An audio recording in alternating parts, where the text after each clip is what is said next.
Interruption. Clear है screen? Yes. Okay, thank you. अच्छा, मैं आपको बता रहा था समिंग टेक्निक्स में हम ये कह रहे थे कि यहाँ पर प्रिंटर फर्स्ट पोजीशन पे scanner Mr. Dichan will be back. थोड़ा सा सिस्टम एरर आया उनका, so he will be joining again.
जी, I am so sorry for interruption.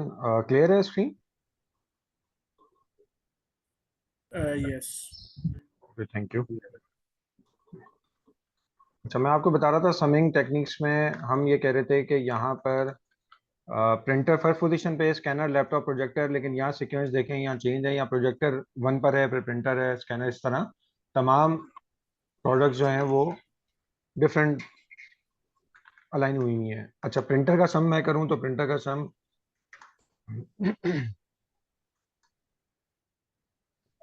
ठीक है, 4 रीजन्स का प्रिंटर का सम आ रहा है 74,286. यहाँ पर मैं कंसोलिडेट का एक ऑप्शन यूज करूंगा. फंक्शन है ये फॉर्मूलाज और डाटा. डाटा में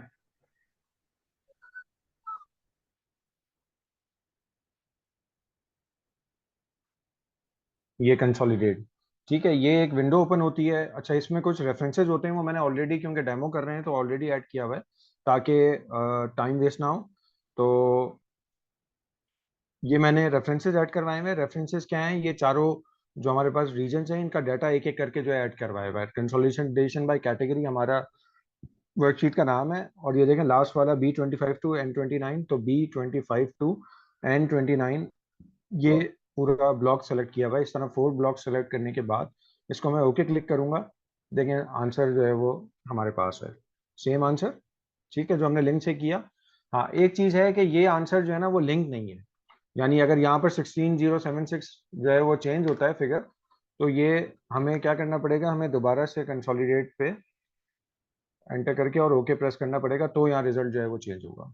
ठीक है, लेकिन ये कि हमारे पास अगर सीक्वेंस ना भी हो तो हम कंसोलिडेट के ऑप्शन से सम भी कर सकते हैं. डिफरेंट फंक्शन हैं, काउंट, एवरेज, मैक्स, मिन, जो फंक्शन हम परफॉर्म करना चाहें वो हम डाटा के लिए हम उस पर कर सकते हैं. अच्छा, लिंक के लिए हम लिंक भी बना सकते हैं, लेकिन लिंक जो है ना वो सेम शीट पे नहीं बनता है. इसका रीज़न मैं आपको इंशाल्लाह ट्रेनिंग में बताऊंगा. अगर मैं कंसोलिडेट पे जाऊं और यहाँ पर है ऑप्शन है create links to source data, इसको क्लिक करूंगा तो वो एक एरर देगा, can not create links to consolidation sheet. इसकी लॉजिक, इसका रीज़न हम ट्रेनिंग में देखेंगे इंशाल्लाह. लेकिन नेक्स्ट शीट पे जाके मैं यहीं पर ये क्रिएट लिंक्स कर रहा हूँ. ओके, तो ये देखें हम ये जो है ना लिंक क्रिएट हो गए हैं. अब मैं यहाँ जाके अगर इसको फिगर को चेंज करता हूँ, प्रिंटर का फिगर मैं 0 कर देता हूँ, तो ये देखें ये फिगर यहाँ पर चेंज हो गया. ठीक है, क्लियर. तो सम करना एक जो है हमारा ऐसा ऑप्शन फीचर जो हर कोई यूज़ कर रहा होता है, बहुत फ्रिक्वेंटली यूज़ कर रहा होता है. लेकिन time saving tips and tricks पे जाएंगे तो हमारा जो है वो टाइम, जो रिपोर्ट हम शायद, जो मैंने आपको ये वाली रिपोर्ट बताई कि हम हर शीट पे जाके इसको लिंक करते हैं और फिर जो है वो प्लस साइन और फिर अब second sheet, third sheet, fourth sheet, जितनी शीट्स हों, तो ये रिपोर्ट बनाने में मैं कहता हूँ कि शायद कोई मोर देन 10 मिनट्स हम ले लेते होंगे. लेकिन जो अभी मैं आपको टिप बता रहा हूँ तो इसके थ्रू हम विद इन 1-2 मिनट्स जो है ना वो हम ये रिपोर्ट रेडी कर सकते हैं.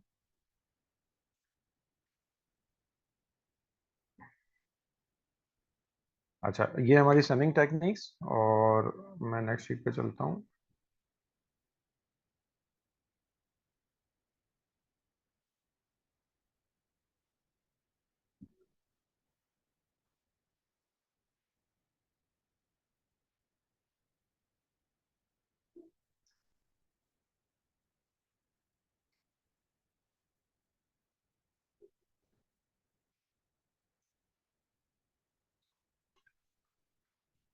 सम इफ का ऑप्शन आई थिंक यूजर्स में से, पार्टिसिपेंट जो हैं उनमें से काफ़ी मेजोरिटी को आई थिंक पता होगा। इसमें एक दो फीचर्स और मैंने ऐड किए हैं, मे बी उससे भी फेमिलियर हूँ, लेकिन हम आगे सम इफ्स पे जाएंगे, फिर जरा इसको देखते हैं। ये हमारे पास एक डाटा है, ठीक है, 1900 ट्रांजेक्शन हैं। इसमें सेल्स रेप का नाम है, डेट है, किस डेट को ट्रांजेक्शन हुई, क्या प्रोडक्ट सेल हुआ, और ये कितने नंबर ऑफ यूनिट्स थे, क्या अमाउंट था, किस लोकेशन पर, और ईयर का कॉलम मैंने अपनी यूटिलिटी के लिए जो है वो ऐड किया हुआ है, रिपोर्ट में यूज करना था। ठीक है जी, हम सम का फॉर्मूला, अच्छा मुझे ये पता करना है कि एसएन ने टोटल सेल्स कितनी की है, ठीक है। और जो फेमिलियर हैं वो बताएंगे मुझे कि जी सम इफ से के थ्रू हम ये कर सकते हैं, बिल्कुल कर सकते हैं। अगर मैं यहाँ पर एसएन को सेलेक्ट करूँ, तो एसएन का टोटल जो आ रहा है वो 28803 का टोटल सम है। और एसएन को जो हमने फॉर्मूले के थ्रू यहाँ पर लेकर आए, अच्छा ये समझ में आ रहा है, ये रेंजेस सेलेक्ट हुई हैं, तो ये क्या ऑप्शन यूज किया हुआ है? एनीवन नोस के ये क्या ऑप्शन है? कि सेल रेप यहाँ लिखा हुआ है तो ये रेंज सेलेक्ट है, डॉलर्स लिखा हुआ है तो ये वाली रेंज सेलेक्ट है, और सेंटर में क्राइटेरिया है। सर ये ग्रुप नेम्ड है ना? सॉरी, क्या वो रेंज क्या? को नेम दिया हुआ है सर। रेंज को नेम दिया हुआ है, एग्जैक्टली, बिल्कुल ऐसा ही है।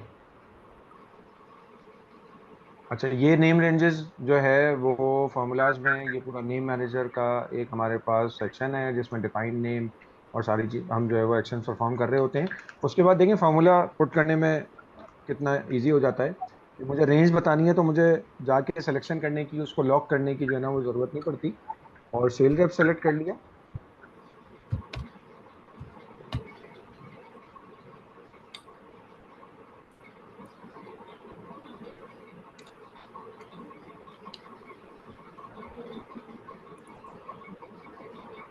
Equals to sum if cell rep, देखें रेंज सेलेक्ट हो गई, उसके बाद क्राइटेरिया मेरा एसएन है, और सम रेंज जो है वो मैंने डॉलर्स की फील्ड लेनी है, dollars, and control enter. Range मैं सेलेक्ट, मेरी ये प्रैक्टिस है कि मैं रेंज पहले सेलेक्ट करता हूँ और फॉर्मूले को वहाँ पे ड्रैग कर देता हूँ थ्रू शॉर्टकट की, कंट्रोल एंटर यूज कर रहा होता हूँ। इस तरह लॉकिंग की भी जरूरत नहीं पड़ी हमें। और फार्मूला, ये सम इफ का फार्मूला, ये काउंट इफ का फार्मूला है, ठीक है। हम नेक्स्ट फाइल देखेंगे, ये भी यही है।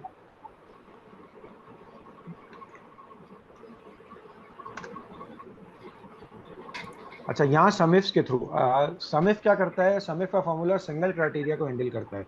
फॉर एग्जांपल मैंने यहाँ पे क्या करना था, मैंने देखना था एसएन की सेल्स कितनी है, उबैद की कितनी है, तो हम सिंगल क्राइटेरिया यूज कर रहे थे कि सेल्समैन वाइज जो है हम रिपोर्ट देख रहे थे। लेकिन अगर मल्टीपल क्राइटेरिया आ जाता है, फॉर एग्जाम्पल हमें सेल्समैन वाइज, और फिर प्रोडक्ट वाइज, और फिर ईयर वाइज, और फिर डॉलर्स या यूनिट वाइज, हमने अगर इस तरह की जो है वो रिपोर्ट रेडी करनी है। अच्छा, एक चीज देखें, जो मैं सिलेक्शन पहले करता हूँ ना, और मैं फॉर्मूले को ड्रैग करता हूँ, उससे हमें क्या क्या आसानी हो जाती है। फॉर एग्जांपल मैंने ये फॉर्मूला यहाँ पुट कर दिया, अब मैं क्या करूंगा, मैं इसको कॉपी पेस्ट करूंगा ना, तो मेरी फॉर्मेटिंग जो है ना वो चली जाएगी, ठीक है। और मैं इसको राइट वाइट करूंगा तो फॉर्मेटिंग पूरी डिस्टर्ब हो जाएगी। तो इसलिए मैं कंट्रोल एंटर का यूज करता हूँ, जो शॉर्टकट है। फॉर एग्जांपल मैंने यहाँ फॉर्मूला जो है वो पुट करना चाहा है, तो ये पूरा फॉर्मूला ड्रैग भी हो गया, और फॉर्मेटिंग भी अपनी जगह पर है, कोई डिस्टरबेंस नहीं आई। अच्छा, अब मैंने कुछ फिल्टर्स लगाए हैं, 2004 की रिपोर्ट, 2005 की रिपोर्ट, 6 की रिपोर्ट, ठीक है। सॉर्ट ऑफ डैशबोर्ड रिपोर्टिंग, मुझे अमाउंट वाइज रिपोर्ट चाहिए या यूनिट वाइज चाहिए, ठीक है जी, क्लियर है। इसमें फिर हम मजीद भी फिल्टर्स को ऐड कर सकते हैं। फॉर एग्जांपल लोकेशन अभी यहाँ पे ऐड नहीं है, लोकेशन हमारे पास जो है वो इसमें है डाटा में मौजूद। हम लोकेशन का फिल्टर भी ले सकते हैं कि ईस्ट वेस्ट नॉर्थ साउथ यहाँ पर जो हो जाए। तो ये पूरा एक तरीके से समझ लें कि आपके तकरीबन कोई एक छोटे से एरिया पे डैशबोर्ड जो है ना वो आपका रेडी हो जाएगा एक सेल्स डाटा का। ठीक है जी, ये समिफ्स हैं और हम इस तरह भी इसको डिजाइन कर सकते हैं। एक पेज पे, A4 पेज पे जो है ना हम रिपोर्ट ले लेंगे 2004 में क्या हमारी सेल थी, 5 में क्या था, 6 में क्या था, और नेक्स्ट कंसोलिडेशन में जो है ना वो क्या ये आंसर आ रहा है मेन। अच्छा, इसमें देखें मल्टीपल क्राइटेरियाज जो है वो ऐड हो रहे हैं।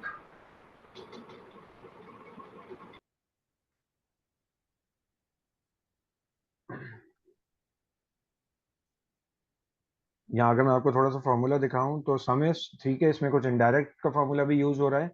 ये वही मेरी नेम रेंजेस हैं और मैंने ईयर भी इसमें लिया हुआ है, सेलेक्ट किया हुआ है। और जो डॉलर यूनिट है उसके लिए इनडायरेक्ट का फॉर्मूला है। इससे आई थिंक कि मेजोरिटी फेमिलियर नहीं होगी, ये हम इंशाल्लाह ट्रेनिंग में देखेंगे इनडायरेक्ट का फॉर्मूला क्या कर रहा होता है। अच्छा जी, टेक्स्ट टू कॉलम नहीं, आई थिंक डी सम बता देता हूँ।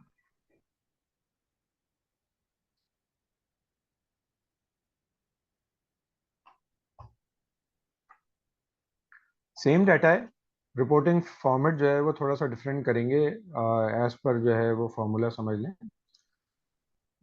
वही 1980 ट्रांजेक्शन हैं, ठीक है, और सेल्स का डाटा है। अब यहाँ पे क्या होगा, क्राइटेरिया बेस हो गया, मैंने यहाँ पे इसको लिस्ट में भी ऐड कर दिया है। फॉर एग्जांपल मैं एसएन सेलेक्ट करता हूँ और स्कैनर ले लेता हूँ, तो टोटल सेल्स आ रही है और टोटल काउंट आ रहा है किसका, एसएन का, स्कैनर का। ठीक है, यहाँ क्राइटेरिया ऐड भी हो सकता है, मैं यहाँ लोकेशन भी ले सकता हूँ और फिलहाल हमारे डाटा में लोकेशन ऐड हो सकती है। यहाँ पर इसका क्राइटेरिया ऐड कर लेते हैं। अब अगर मैं ईस्ट को देखना चाह रहा हूँ तो ईस्ट का, ईस्ट, एसएन और स्कैनर, ये तीन क्राइटेरिया जो है ना वो फिल हो रहे हैं हमारे पास। और अगर मैं सिर्फ स्कैनर की सेल देखना चाहता हूँ तो एसएन भी हटा दूंगा, ईस्ट भी हटा दूंगा, तो ये टोटल स्कैनर की सेल्स आ गई मेरे पास। सिर्फ मुझे वेस्ट रीजन की सेल्स देखनी है तो वेस्ट की जो है ना वो सेल्स आ जाएगी। तो एज पर क्राइटेरिया ये फॉर्मूला है डी सम। इसमें D sum, D count, D average, D max, D min, ये database, D stands for database, और इस तरीके से ये वर्क करता है, ये इंशाल्लाह ट्रेनिंग में देखेंगे। तो सेम रिपोर्ट, सेम डाटा, लेकिन रिपोर्ट लेआउट और रिपोर्ट का फॉर्मेट आप क्या कह रहे हैं कि आप यूजर को जो है इनपुट क्या दे रहे हैं कि इनपुट आप अपने हिसाब से कर लें, आपके मैनेजर हो सकते हैं वो कोई भी, और जो है रिपोर्ट लेआउट देख लें। अच्छा, यहाँ पर मुझे एक बात बताएं कि हम जब फिल्टर अप्लाई करते हैं, मैं अगर ये फिल्टर अप्लाई करना चाहूँ कि एहसन और इमरान, और प्रोडक्ट एहसन का प्रिंटर ले लेते हैं और लैपटॉप, मैं यहाँ पर एक फिल्टर अप्लाई करने जा रहा हूँ। ठीक है, आप लोग थोड़ा सा बेशक माइक ऑन करके मुझे प्लीज बता दें। मैं चाहता हूँ उस फिल्टर में देखना कि एहसन का प्रिंटर नजर आ जाए और इमरान का लैपटॉप, क्या ये पॉसिबल है? मैं यहाँ फिल्टर अप्लाई कर लूंगा? जी प्लीज, एनीवन? हाँ ये सर। मैंने कहा एहसन का प्रिंटर देखना है, इमरान का लैपटॉप देखना है, तो मैं यहाँ फिल्टर अप्लाई करूँ तो ये फिल्टर अप्लाई हो जाएगा? नहीं ये नहीं हो पाएगा। ये नहीं हो पाएगा, एग्जैक्टली exactly.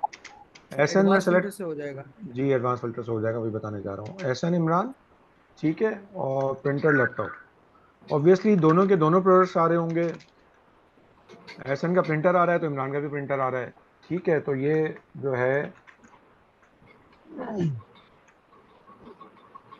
मैं एडवांस फिल्टर की एक विंडो ओपन होती है। ठीक है, इसमें लिस्ट रेंज देनी पड़ती है, क्राइटेरिया रेंज आपका क्या है, क्राइटेरिया रेंज मैं ले लेता हूँ और copy to another location, copy to इधर। ठीक है, ओके क्लिक करूंगा, इसको थोड़ा सा सॉर्ट कर लेते हैं।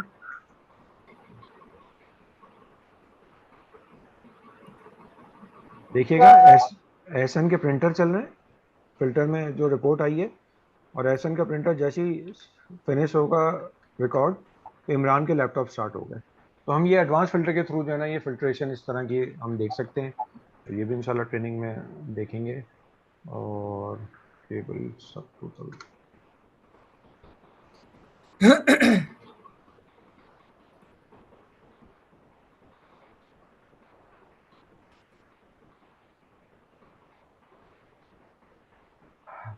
टोटल का फंक्शन नॉर्मली लोगों को पता होता है, इसकी हम सॉर्टिंग के थ्रू भी जो है वो फंक्शन देख सकते हैं।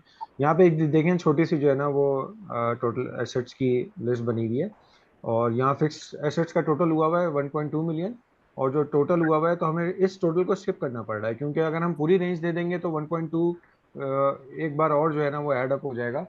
जैसे मैं बताना ये चाह रहा हूँ कि अगर मैं यहाँ से यहाँ तक रेंज देता हूँ तो ये 3.3 मिलियन हो गया। इसमें 1.2 को जो है वो दो बार इसको भी सम कर लिया, और ये रेंज जो है हमारी ये भी ऑलरेडी सम है। तो इसको हम अगर सब टोटल के थ्रू सम करें, पूरी रेंज बेशक सेलेक्ट करें, एंटर करें, देखें सेम आंसर 2.1। लेकिन इसके लिए ज़रूरी है कि हमने जहां पर भी रेंज में सम किया हुआ है वो सब टोटल के थ्रू ही किया हुआ हो। ठीक है, ये 9 क्या है, सब टोटल कैसे इंसर्ट होता है, जो फेमिलियर हैं उनको तो क्लियर होगा, लेकिन जिनको नहीं है पता तो वो फिर हम इंशाल्लाह ट्रेनिंग में बताएंगे। तो ये मैंने पूरी रेंज ही दी है, लेकिन जो इसने ऑलरेडी सब टोटल था उसको स्किप कर दिया। ठीक है, और यहाँ पर भी देखें, अगर मैं एक सब टोटल अप्लाई करता हूँ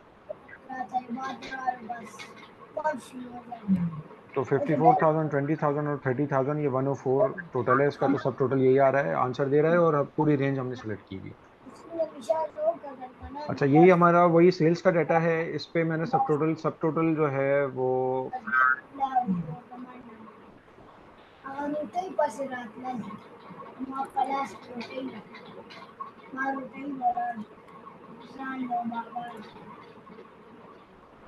सब टोटल का फंक्शन जो है ना वो एक प्रोसीजर के थ्रू मैंने इस पे अप्लाई किया हुआ है। यहाँ पर क्या, यहाँ पर लेवल्स भी ऐड हो गए, ये वही डाटा है, 1900 ट्रांजेक्शन है, लास्ट में जो है वो 219030 इसका टोटल आ रहा है। फॉर एग्जांपल मैं देखना चाहता हूँ कि लेवल 3 पे क्या है, तो मेरा एसएन का टोटल यहाँ आ रहा है और प्रोडक्ट वाइज डिटेल आ रही है। ठीक है, 4 पे क्या है, 4 पे लोकेशन वाइज भी है सम, और प्रोडक्ट वाइज भी है, और ये एसएन का टोटल भी है। 2 पे सिर्फ हमारे पास लेवल पे सेल टाइप वाइज हमारी रिपोर्ट है, और 1 पे सिर्फ ग्रैंड टोटल है। तो 2 पे सेल टाइप, ये लेवल जो है ना ऐड हुए हैं, ये ऑटो ऐड होते हैं, इसको हमें कुछ जो है वो ग्रुपिंग करने की जरूरत नहीं होती, हम सिर्फ सब टोटल जो है वो अप्लाई कर रहे होते हैं, और ये इस तरीके से ग्रुप्स जो है वो बनते जाते हैं। तो ये सब टोटल के थ्रू है। अच्छा, ये सॉर्टिंग है, सॉर्टिंग का मैं क्या बताऊं, ये कस्टम लिस्ट है। अगर मैं यहाँ पर इसको वैसे सॉर्ट करूंगा तो ये अप्रैल पहले दे देगा, मुझे जनवरी चाहिए, तो कस्टम लिस्ट सॉर्टिंग किस तरह होती है ये देखते हैं। और यहाँ पर फॉर एग्जांपल मैं ये सम का फॉर्मूला मैंने पुट किया हुआ है। अब मैं अगर फिल्टर अप्लाई करूंगा तो सम का फॉर्मूला जो है वो सम चेंज नहीं होगा, क्योंकि सम का फॉर्मूला पूरी रेंज का ऑलरेडी सम लेकर आ रहा है, और ये चेंज नहीं हो रहा क्योंकि सम का फॉर्मूला पूरी रेंज का टोटल लेकर आ रहा है। लेकिन अगर मैं इसमें अप्लाई कर दूं सब टोटल का फॉर्मूला,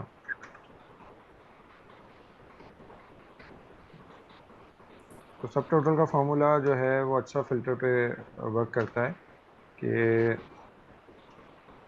अब मैं अगर फिल्टर अप्लाई करूंगा तो सम का फॉर्मूला तो चेंज नहीं होगा, लेकिन देखें सब टोटल का फॉर्मूला जो है वो चेंज हो गया, 24891। काइंडली अपने माइक्स देख लीजिएगा प्लीज, ऑफ कर दीजिएगा।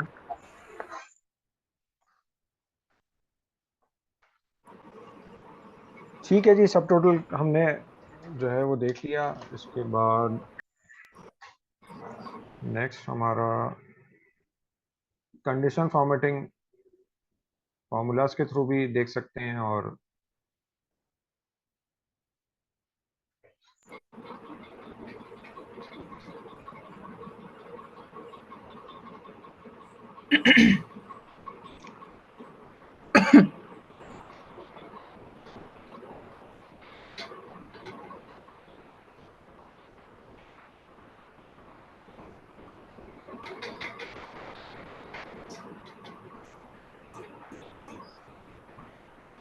डिफरेंट क्राइटेरियाज हैं, कुछ वैल्यूज हैं जिनको हमने बेस्ड ऑन क्राइटेरिया जो है वो हाईलाइट करना है। For example greater than 20,000, manual काम करेंगे तो एक एक को सिलेक्ट करना पड़ेगा वैल्यूज को। फॉर एग्जांपल अगर यहाँ कोई वैल्यूज लिखी हुई है तो उसको एक एक करके हाईलाइट करना पड़ेगा। ये हमने कंडीशनल फॉर्मेटिंग के थ्रू रूल अप्लाई करके और ये greater than less than between ये अप्लाई किया हुआ है। जो फेमिलियर है उनको क्लियर हो रहा होगा। ग्रेटर देन 20,000 और फिर लेस देन 15,000, बिटवीन 30 एंड 40। तो जिस तरह का क्राइटेरिया होगा हम इंशाल्लाह उसको जो है वो ट्रेनिंग में देखेंगे। कंडीशनल फॉर्मेटिंग में ये डाटा बार्स जो है वो एक अच्छी छोटी सी जो है ना विजुअलाइजेशन आ जाती है, प्रिंट आउट में भी आ जाती है। और इसमें कोई टाइम नहीं लगता। आपने रेंज सेलेक्ट की, कंडीशनल फॉर्मेटिंग में गए, डाटा बार्स, और जो आपको डाटा बार्स चाहिए वो आप अप्लाई कर दें colour.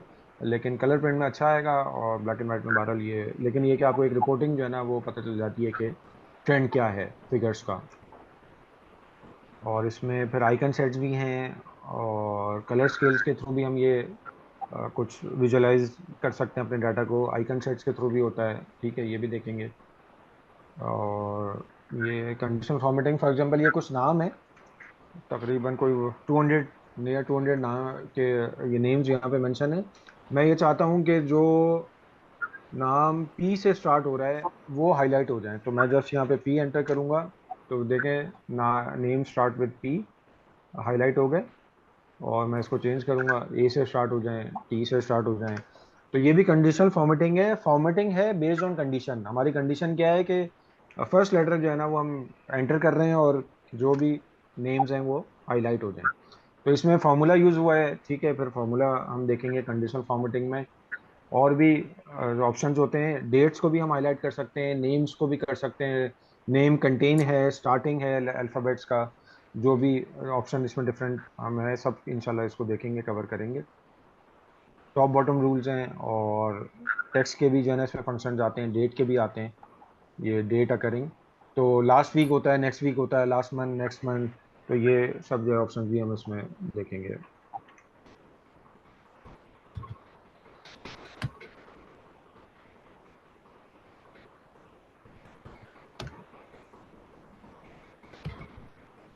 Interesting formula V lookup, जिसको नहीं आता वो नई क्लियरिटी आती इंशाल्लाह इस तरीके से बताएंगे। जैसे यहाँ पे एक छोटा सा डाटा है कि एम्प्लॉय की आईडी मेंशन है, एसोसिएट नेम है, उसका डिपार्टमेंट है, उसकी सैलरी है, ठीक है। तो यहाँ पर मैं क्या कर रहा हूँ, 1001 का डाटा आ रहा है, 1005 का डाटा आ गया। 1005 पे सलमान है, फाइनेंस में है 22,000। और 1010, ठीक है, Khurram Ehsan sales last record है।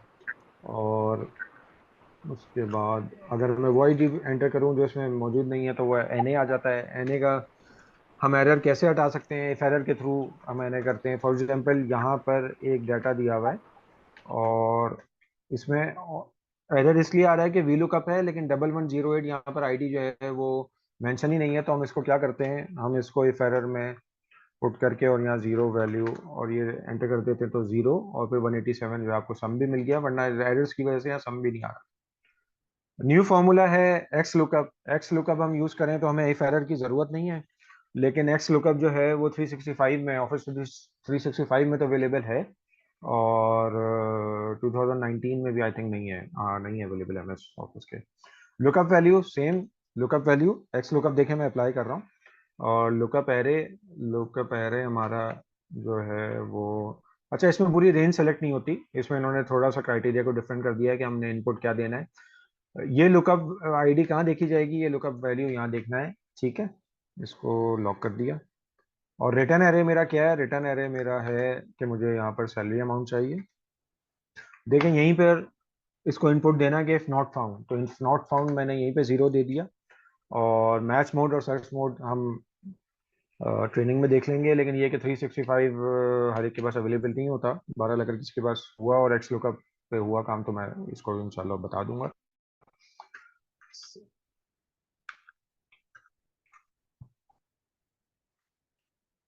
ठीक है, ये एक्स लुकअप की यूटिलिटी, हमने कोई रेंज भी सिलेक्ट नहीं की। और इसकी यूटिलिटी से हमें क्या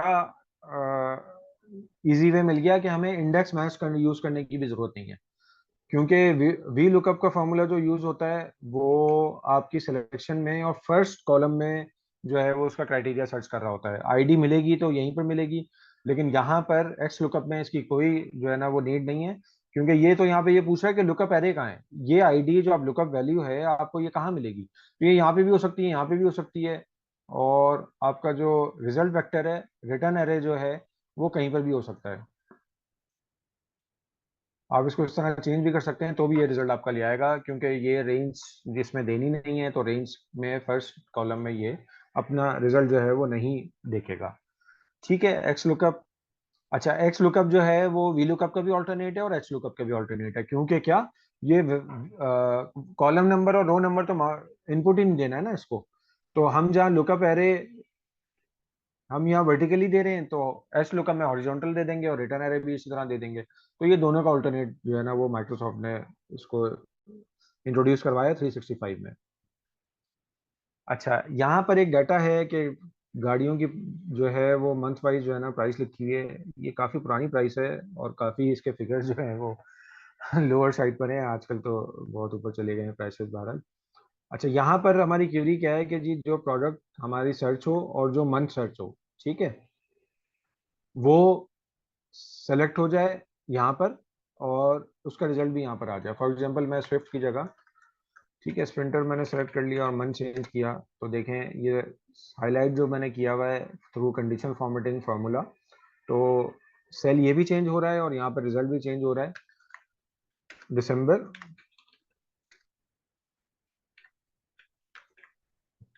फॉर्मूला मैं आपको अभी दिखाऊंगा, किसी को क्लैरिटी आए तो बताइएगा मुझे कि कैसे जो है ना वो ये फॉर्मूला क्या पुट किया गया है।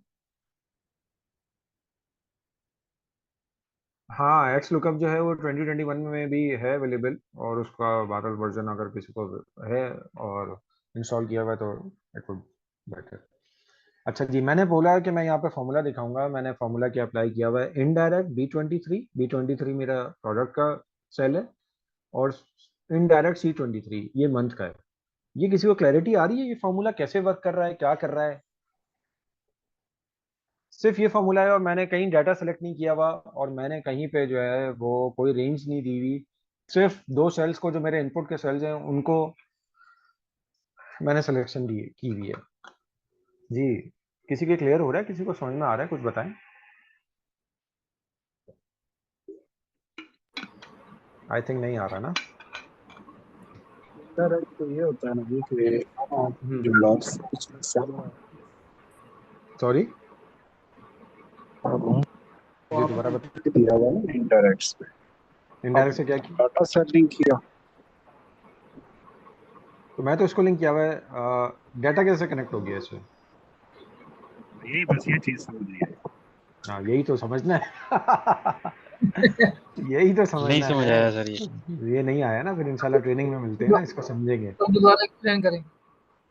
मैंने कहा कि यहाँ पर एक इनपुट है, ठीक है, ये प्रोडक्ट्स हैं और ये मंथ्स हैं, जो प्रोडक्ट सेलेक्ट हो और जो मंथ सेलेक्ट हो उसकी प्राइस जो है ना वो आ जाए। ये चलें, हाईलाइट तो मैंने कंजूमर फॉर्मेटिंग के थ्रू किया, ये सबको क्लियर। फैब सेलेक्ट किया, मंथ चेंज किया, ठीक है, यहाँ पर रिजल्ट चेंज हो रहा है और यहाँ तो चलें ये कंडीशनल फॉर्मेटिंग अप्लाई है, नो इशू। मैंने ये कहा कि मैंने फॉर्मूला यहाँ पर इनपुट दिया इनडायरेक्ट, ठीक है, इसको इनडायरेक्ट किया और दोबारा इनडायरेक्ट करके मैंने इसको यानी प्रोडक्ट के इनपुट को और मंथ के इनपुट के सेल को ले लिया। यहाँ पर कहीं डाटा सेलेक्ट नहीं है, रेंज सेलेक्ट नहीं है, तो ये रिजल्ट कैसे लेकर आ रहा है, ये वर्क कैसे कर रहा है, ये मैंने पूछा है जो पार्टिसिपेंट्स को बारह क्लियर नहीं है। जी सर ये जो है डेटा रेफरेंस से डेटा उठा रहा है ना सर, कि ये जून किस कॉलम में फॉल कर रहा है और ये शॉटगन किस रो में फॉल कर रही है, उन दोनों यहाँ के पर जहां यहाँ पर कुछ करूंगा ऐसा आ जाएगा। मैं तो यहाँ के लिए देखे ना 1010 के लिए क्या लगाया मैंने, वी लुकअप लगाया। ये सर यहाँ पर मैं इनडायरेक्ट लिखूं तो ये काम करेगा? इनडायरेक्ट क्या करूं मैं यहाँ पे, इनडायरेक्ट में लिख लेता हूँ कि जी एसोसिएट आईडी, ये ठीक सर है, ले एरर आ गया, मेरे पास ही एरर आ गया, वहां पे कुछ ना कुछ तो काम किया हुआ है ना। ठीक है, इसको ट्रेनिंग में देखेंगे इंशाल्लाह। इनडायरेक्ट जो है वो बड़े काम की चीज़ है, नॉर्मली नहीं पता होता, नहीं फेमिलियर होते यूजेज। इसका मैंने समिट्स में भी दिखाया आपको कि समिट्स में जो डॉलर्स और यूनिट्स के जो डैशबोर्ड चेंज हो रहा था रिपोर्ट, तो उसमें भी इनडायरेक्ट यूज़ किया हुआ था। ठीक है, वो इनडायरेक्ट करके हम क्या कर रहे होते हैं, कैसे कॉल कर रहे होते हैं डाटा को, ये फिर इंशाल्लाह ट्रेनिंग में देखेंगे। अच्छा जी, लुकअप मैक्रोस। जी सर।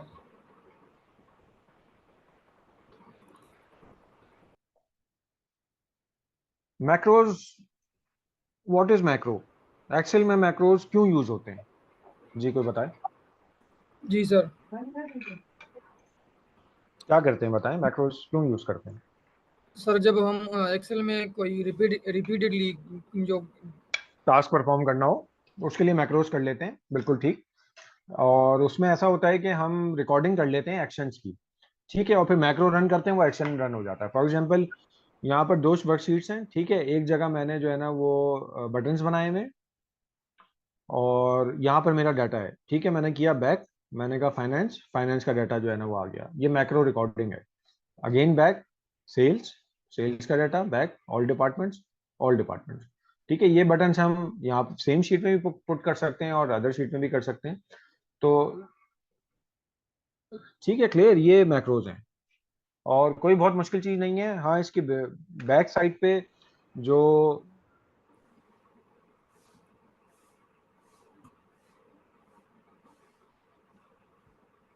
कोडिंग जनरेट हुई है वो ये कोडिंग है, ठीक है।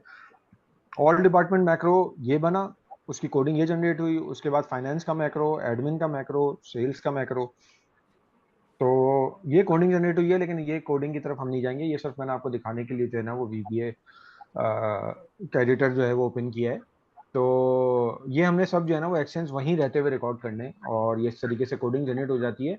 अच्छा, इस कोडिंग में अगर कोई, बस मैक्रो का जो ड्रॉबैक है वो ये है कि अगर यहाँ पर हमसे कोई मिस्टेक हो जाए ना रिकॉर्डिंग में, तो वो भी पार्ट ऑफ रिकॉर्डिंग बन जाती है। और क्योंकि हमें ये लैंग्वेज नहीं आती, ठीक है, ये VBA है, पूरा MS ऑफिस ही VBA बेस्ड है, तो विजुअल बेसिक की जो हमारे पास लैंग्वेज है, ये फिर एक अलग से पूरा एक कोर्स है कि जो आप VBA उसमें लर्न करें और फिर इसकी एडिटिंग देखें और हम कैसे किसी कोड को चेंज कर सकते हैं। तो हमें क्या करना पड़ता है, हम मैक्रो को डिलीट कर देते हैं, ठीक है। ये मैक्रोज हमारे पास आ गए, मैक्रो नेम, तो यहाँ पर यही से सारे जो है ना फाइनेंस, बैक और ये सब जो है ना मैक्रोज बने हैं। तो अगर इसमें से कोई है तो हम यहाँ सेलेक्ट करेंगे, डिलीट करेंगे और फिर न्यू मैक्रो जो है वो उसका रिकॉर्ड कर लेंगे। और मैक्रोज जो है वो ये है, फॉर एग्जांपल कोई हाईलाइट है, हमें ये बार बार जो है ना वैल्यूज को हाईलाइट करना पड़ रहा है, तो हम इसको भी जो है ना वो मैक्रो में रिकॉर्ड कर सकते हैं, और उसका एक बटन बना के और हम जो है ना फिर वो हाईलाइट जो है इस तरीके से कर लें मैक्रो के थ्रू। या हमें कहीं पर जो है ना वो शीट फॉर एग्जांपल लास्ट में जाना है, यहाँ जाना है, तो हम एक मैक्रो रिकॉर्ड कर लें, उसका एक बटन जो है ना उसको दे दें या उसका शॉर्टकट रख लें कोई, कि जब हम वो प्रेस करें तो वो मैक्रो एग्जीक्यूट हो और वो हमें लास्ट में ले जाए और वापस हो जो है ना होम पे ले आए। तो ये डिफरेंट एक्शंस हैं, एज पर नीड हम मैक्रो रिकॉर्ड कर सकते हैं।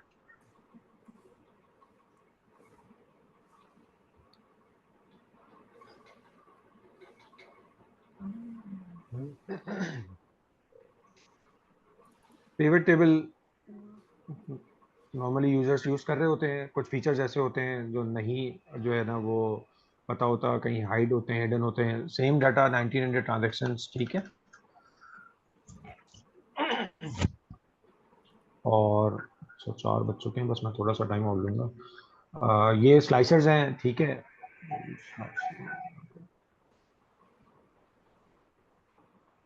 2004-5-6 का डाटा है, स्लाइसर के थ्रू भी जो है ना वो हम रिपोर्ट को अपना जो है चेंज कर सकते हैं।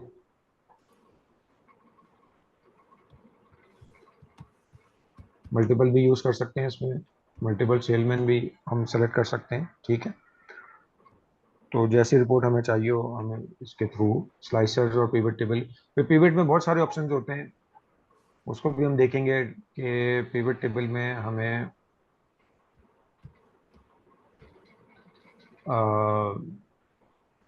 बहुत सारे ऑप्शंस हमें इसमें भी मिलते हैं, डिज़ाइन ऑप्शन भी मिलते हैं, रिपोर्ट लेआउट, टोटल्स को कैसे करते हैं, ब्लाइंड लिस्ट की डिज़ाइनिंग।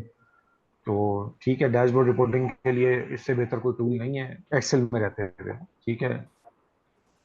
माइक्रोसॉफ्ट की अपनी वेबसाइट से मिलता है कि पिवट टेबल से बेहतर वो टूल नहीं बना सके, जनरेट कर सके एक्सेल के लिए, कि रिपोर्टिंग टूल इससे कोई बेहतर हो।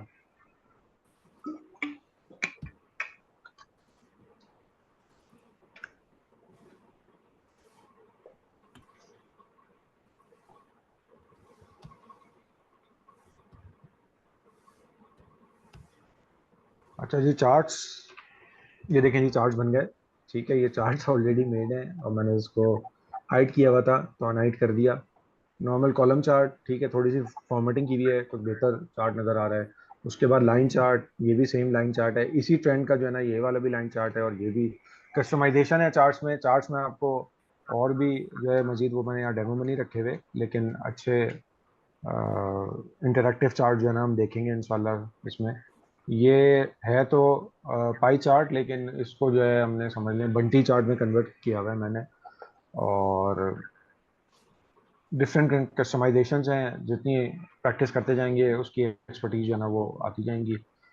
ये लुकअप के थ्रू जो है ना वो हम क्या देख रहे हैं, ये 2010 और 2011 में, दो डिफरेंट ईयर्स में किस मंथ में जो है ना वो क्या हमारे पास फिगर्स थे, क्या सेल्स थी, या वट एवर जो भी फिगर्स हैं। ठीक है, तो डिफरेंट ऑप्शंस या फंक्शंस या फीचर्स को कंबाइन करके भी जो है हम जाहिर सी बात है रिपोर्ट को जो है वो देख रहे होते हैं, बना रहे होते हैं। अच्छा जी, अच्छा ये तो चले फॉर्मूलाज हो गए या जो भी मैं एक्शन फॉर्मूला, कुछ क्यूरीज होती हैं जो नॉर्मली जो है ना वो प्रॉब्लम आती है। अच्छा, ये एक वर्कशीट है। अब यहाँ पर जो डेट्स एक्सट्रैक्ट हुई है ना वो इस फॉर्मेट में हो गई। अब यहाँ पर फॉर डेट जो है ना वो 2 डिफरेंट मंथ्स की हैं। मैं इसको डेट में कैसे ला सकता हूँ? एक तो ये कि ठीक है, जो हमारा फंक्शन होता है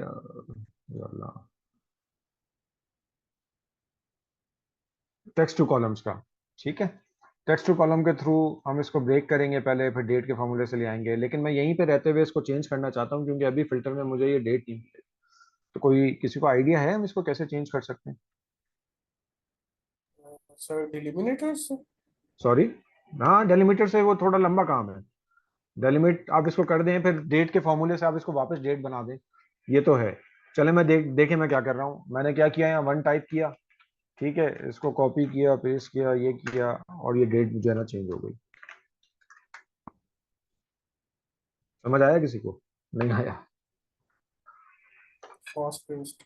हाँ, थोड़ा फास्ट बेस्ड था,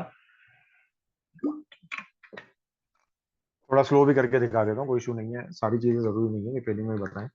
मैंने एक ब्लैंक सेल में 1 कॉपी की, एंटर किया, इसको कॉपी किया, फिर मैं उस सिलेक्शन पे गया जहां पर मुझे जिस डेट को चेंज करना है, ठीक है। पेज स्पेशल की विंडो ओपन की मैंने, और पेज स्पेशल की विंडो पे के बाद मैंने मल्टीप्लाई का ऑप्शन यूज कर रहा हूँ। मल्टीप्लाई का ऑप्शन यूज करने के बाद ओके, ठीक है, ये डेट फॉर्मेट में चीज आ गई, इसको मैंने चेंज कर दिया, ये डेट्स मेंशन हो गई। ठीक है, फास्ट पेज से स्लो पेज पे आया, क्या हुआ कैसे हुआ ये और बात है, क्लियर हुआ कि मैंने किया क्या है। ठीक है, 1 एंटर करके मल्टीप्लाई करा दिया वैल्यूज से। ये क्यों हुआ, कैसे हुआ, ये इंशाल्लाह ट्रेनिंग में बताएंगे कि 1 से मल्टीप्लाई करने पे वैल्यूज जो है वो कैसे चेंज हो गई। ठीक है, लेकिन मुझे बहरहाल मुझे मेरी डेट्स मिल गई। बात वही है कि दूसरे तरीके भी हैं इसको चेंज करने के, ऐसा नहीं है कि ये काम और किसी और मेथड से नहीं हो सकता, लेकिन फास्ट और इजी, सिंपल। अच्छा, यहाँ पर मुझे ये रूट जो है ना 2 दफा लिखा हुआ है, एक दफा रूट R07 लिखा हुआ है, और फिर रूट 07 लिखा हुआ है। फॉर एग्जाम्पल, अगर मुझे इतना सेक्शन यहाँ चाहिए हो तो मैं इसको राइट लेफ्ट के फॉर्मूले से भी कर सकता हूँ। और दूसरा ऑप्शन इसके लिए बड़ा अच्छा ऑप्शन है, flash fill. Exactly, flash fill के थ्रू, ठीक है, कंट्रोल ई सिंपल, मैंने शॉर्टकट यूज कर लिया, तो ये वैल्यू एक्सट्रैक्ट हो गई। ठीक है, टेक्स्ट टू कॉलम में जो हम डेलीमीटर या फिक्स विड्थ यूज करते हैं, तो उसका एक अच्छा फीचर फ्लैश फिल के थ्रू भी जो है हम इस तरह के एक्शन को परफॉर्म कर सकते हैं। अच्छा जी, मैं क्योंकि 2011 से इन्वॉल्व हूँ ट्रेनिंग्स में, जाहिर सी बात है काफ़ी पार्टिसिपेंट्स हैं जो अभी भी टच में हैं, अपनी क्यूरीज को जो है ना वो देते रहते हैं। सबसे सबसे जो कॉमन मामला आता है ना, वो आता है शीट प्रोटेक्शन को ब्रेक करने का। कोई पासवर्ड भूल जाता है, या कहीं से कोई वर्कशीट आई हुई होती है, तो उस पर जो पासवर्ड होता है उस वजह से फीचर्स जो है वो डिसेबल हो जाते हैं। फॉर एग्जांपल, ये एक डाटा है मेरा, ठीक है, मैं इसको पासवर्ड क्या करना हूँ, प्रोटेक्ट शीट, और मैंने यहाँ पासवर्ड लगा दिया, सिंपल। अब देखें यहाँ पर होम टैब पे कितने फीचर्स जो है ना वो डिसेबल हो गए, मैं कोई काम नहीं कर सकता। और जैसे ही मैं इसको कुछ करना चाहूँगा, फॉर एग्जांपल मैं F2 प्रेस करता हूँ कि सेल एडिट हो जाए, तो ये एरर दे देता है कि अच्छा पता नहीं, शायद स्क्रीन शेयरिंग की वजह से कुछ जो है वो सही शेयर नहीं हो रही स्क्रीन। बहरहाल वो एरर आ जाता है कि पासवर्ड जो है ना वो प्रोटेक्टेड है, तो आप पहले अनप्रोटेक्ट करें और फिर उसके बाद जो है। अब अनप्रोटेक्ट करने के लिए कभी कभी ये जो पासवर्ड मैंने लगाया है, तो ये अगर भूल गए और गलत हो गया तो फिर ये शीट ऐसी रह जाती है और इसमें कोई वर्किंग नहीं हो पाती। ट्रेनिंग में इंशाल्लाह मैं आपको इसको ब्रेक करना बताऊंगा। और कोई ऐप नहीं है, कोई जो है वो ऑनलाइन ऐसा कोई कन्वर्टर नहीं है। मैं अपने अपने अपने सिस्टम्स पे ही रहते हुए इसको एक ट्रिक के थ्रू जो है ना वो हम ब्रेक कर सकते हैं। तो ये भी इंशाल्लाह जो है मैं फिर ट्रेनिंग में इसको हम देखेंगे कुछ। अच्छा, डैशबोर्ड की तरफ हम नहीं गए, डैशबोर्ड में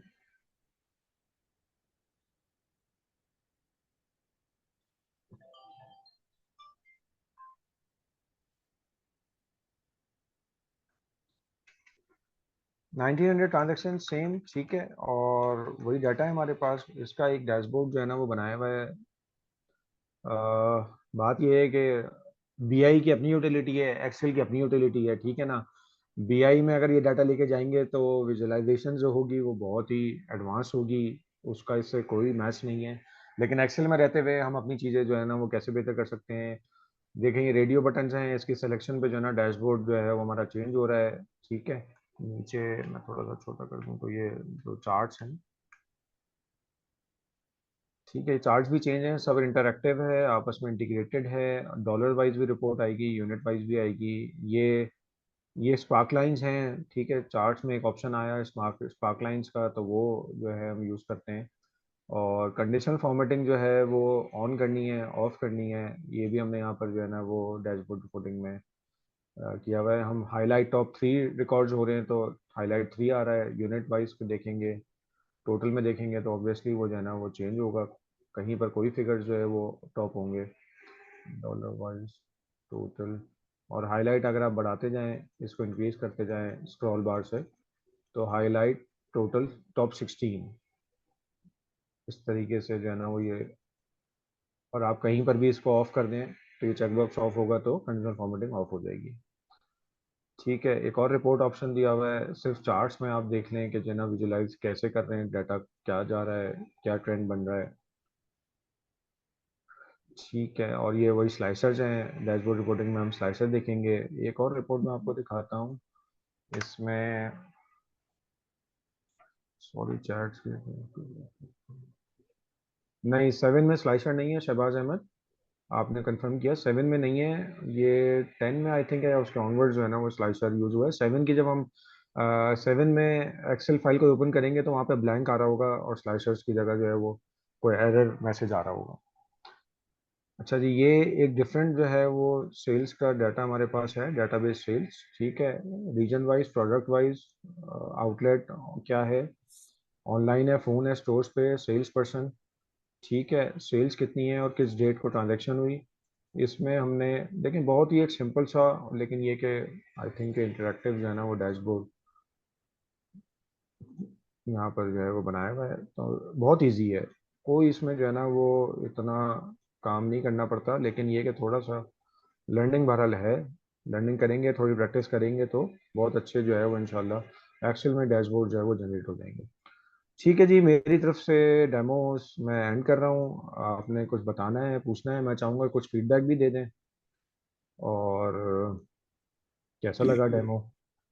सर यही पूछना था आपके मतलब जो रेगुलर हमारी क्लासेस होंगी वो भी इतनी फास्ट पेस्ड होंगी या लाइक नहीं उसका नहीं कोई। नहीं जी, मैं अगर यहाँ स्लो पेस करता तो शाम 6 बज जाते मुझे, जब भी डेमो कंप्लीट नहीं होता। ऐसा ऐसा नहीं है। मैं आपको बताऊं कि जो मैं अपने सेशंस करवा रहा होता हूँ, तो फॉर एग्जांपल जो समिफ्स वाला हमने डैशबोर्ड देखा था, समिफ्स की जो वर्कशीट थी,